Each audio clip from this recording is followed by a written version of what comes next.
what really happens when you decide to build your own tiny house on wheels. Not the glossy Instagram version, but the real story. The sweat, the problem solving, the lessons, and the freedom that comes after from having lived in your tiny house. I'm Shannon from Fred's Tiny Houses, and in season 3 of Can a Tiny House podcast, I sit down with people who've done it. Our past clients who've built their own tiny houses on wheels in Australia.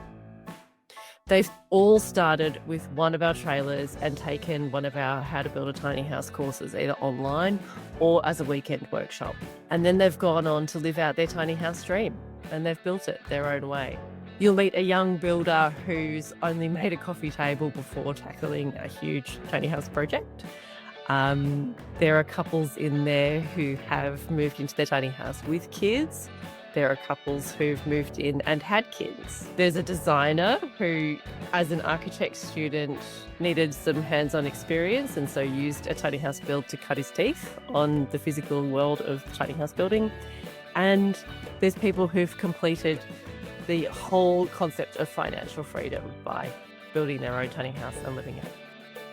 Each story is raw, honest, and full of hard-earned wisdom. The kind that'll help you decide whether this enormous and life-changing building project is for you, and if it is, how to do it your way and really succeed at it. Real people, real builds, real stories. Available wherever you get your podcasts and now on YouTube. Stay candid.